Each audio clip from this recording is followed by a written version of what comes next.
there was someone bigger than myself, something that created me, but I never had a strong identity with that. And I don't want to say that's necessarily because I was Jewish, but that's just the path that I took. I did not have a connection with my Creator. And so I just remember laying in my bed when I was 7 years old, and thinking about death. And there wasn't an answer in my heart for it. It was just something that I did not know. And then I remember specifically thinking about what kind of person I was. I have an older brother, his name's Jordan. He's 1 year older than me, and I love him to death. When you're a little kid, and when you're a boy, you're usually not too nice to your brother. We got in a lot of fights. I remember I would lie to Jordan, I would steal things from him that I wanted, and sometimes when I was even really mad at him, I would punch him.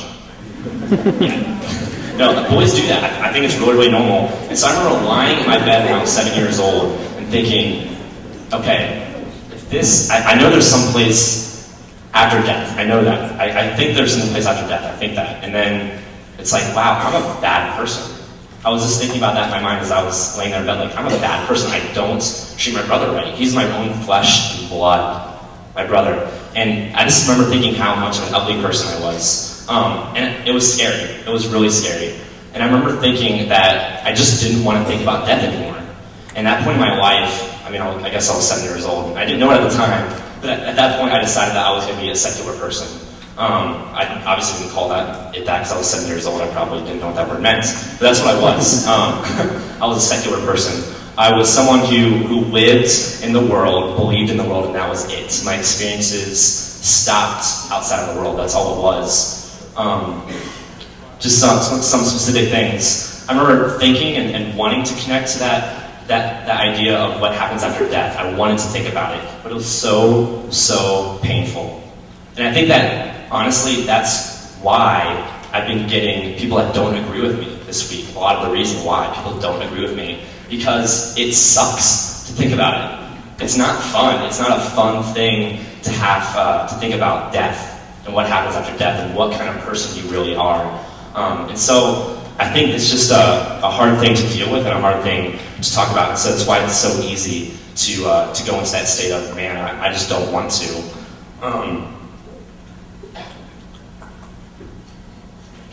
Continuing on, I wanted to talk about a couple of experiences I had with Christians when I was a secular person, when I didn't want to think about what happened after death. I remember specific friends, someone I'm still friends with today. This was in 7th grade. She sent me an email, and it essentially said the same thing that I said in the newspaper. I remember reading it and being really, really hurt. Me as a person living in the world, this Christian young lady coming to me and telling me that Jesus Christ is the only way to reach salvation. I was hurt. I was actually really, really mad. I remember telling all my friends at school about this girl, saying how upset I was at her for saying this to me, and how dejected I felt. It's like I even went to that Jewish identity. I said, how can someone who's a Christian tell a Jewish person this kind of thing? How could they? Yeah, and it's funny looking back at that situation right now. Really funny. Really ironic. But I'm still friends with that person. I even think she's here tonight, so thank you. I just think it's a unique way to look at life. I also want to tell a story about a girlfriend who broke up with me because I wasn't a Christian. This is someone I dated my junior year of high school, so moving along here.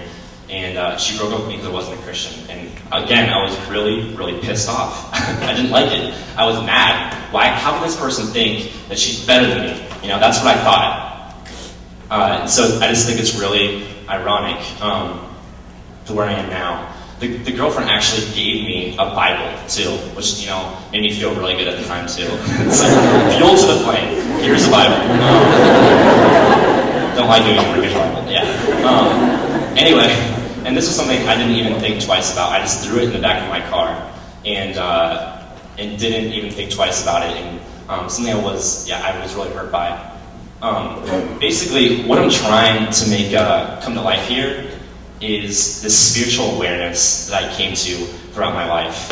Like I said, I think we live in a spiritually dead world. And throughout specific instances in my life, I became more and more spiritually aware of what was going on, thinking about death, thinking about what it means to have someone with an opposite worldview tell you that you're wrong, thinking about what it is I actually believe, and those beliefs have eternal significance. Eternal significance. Our beliefs have eternal significance.